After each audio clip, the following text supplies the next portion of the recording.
Starting में ही मैंने बोला था कि टाइप ऑफ सॉल्यूशन बहुत सारे आएंगे बीच बीच में, है ना। अब एक और आ गए आपके पास तीन टाइप, आइसोटोनिक, हाइपरटोनिक और हाइपोटोनिक सॉल्यूशन। किस बेसिस पे? ऑस्मोटिक प्रेशर की बेसिस पे, ठीक है। तो पहला आप देख रहे हो आइसोटोनिक सॉल्यूशन। आइसोटोनिक सॉल्यूशन ऐसे सॉल्यूशन जिनके ऑस्मोटिक प्रेशर्स क्या होते हैं? सेम होते हैं। कैसे सॉल्यूशन कहलाते हैं? Isotonic solution. नाम से क्लियर है, आइसो इट मीन सेम, है ना। तो ऐसे सॉल्यूशन जिनके ऑस्मोटिक प्रेशर सेम हो वो कहलाएंगे isotonic solution. 0.91 solution of NaCl का आप लेते हो जिसको आप बोलते हैं सलाइन वाटर, है ना। 0.91 सॉल्यूशन ऑफ NaCl जो कि सलाइन वाटर है वो, और ह्यूमन ब्लड की जो कार्पल्सेस है, ह्यूमन ब्लड कार्पल्सेस याद आया, RBCs, WBCs एंड प्लेटलेट्स, ठीक है।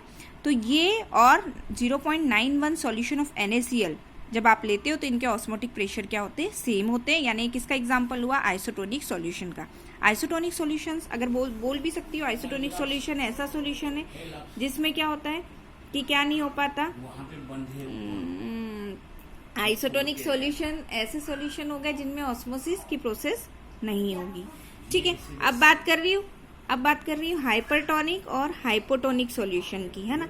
हाइपर मतलब ज्यादा और हाइपो मतलब कम। हाइपर मतलब ज्यादा और हाइपो मतलब कम, है ना। तो the solution whose osmotic pressure is higher than that the other solution. ऐसा सॉल्यूशन कोई है जिसका ऑस्मोटिक प्रेशर क्या है? ज्यादा है दूसरे सॉल्यूशन से, तो वो कौन सा कहलाएगा? Hypertonic solution. और हाइपोटोनिक सॉल्यूशन कैसा सॉल्यूशन कहलाएगा? जिसका ऑस्मोटिक प्रेशर कम है। वहां पे जितने भी सॉल्यूशन है उनके ऑस्मोटिक प्रेशर से उसका ऑस्मोटिक प्रेशर कम है, तो वो सॉल्यूशन क्या कहला जाएगा? हाइपोटोनिक सॉल्यूशन, ठीक है।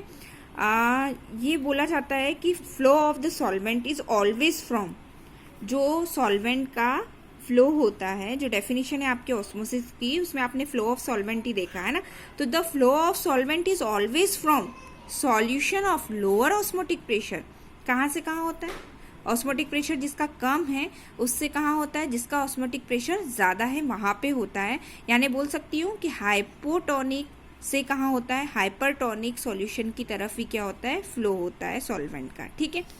अब if the two solutions are unequal osmotic pressure, आपने दो सॉल्यूशंस को लिया जिनका ऑस्मोटिक प्रेशर क्या है? अनइक्वल है, सेम नहीं है, तो the concentrated solution is solid is said to be hypertonic. तो हम बोल सकते हैं कि जो कंसंट्रेटेड है, कंसंट्रेटेड मतलब गाढ़ा है, वही क्या है आपका? Hypertonic solution. और जो डाइल्यूट है यानी जो पतला है वही क्या है आपका? हाइपोटोनिक सॉल्यूशन, ठीक है। तो हाइपरटोनिक, आइसोटोनिक और हाइपोटोनिक तीन टाइप के सॉल्यूशन किस बेसिस पे आ गए अब आपके पास नए?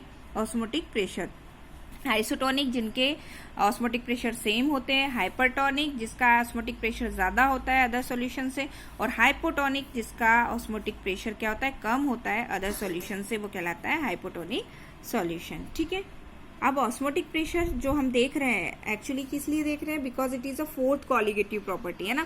तो हम उसके लिए देख लेते हैं कि कॉलिगेटिव प्रॉपर्टी क्यों है और उससे आप मॉलिक्यूलर मास को सॉल्यूट के कैसे कैलकुलेट कर पाएंगे, है ना। जैसे कि हमने तीनों कॉलिगेटिव प्रॉपर्टी में देखा, कौन सी तीन थी? Relative lowering in a vapour pressure, second elevation in a boiling point, and third is a depression in a freezing point.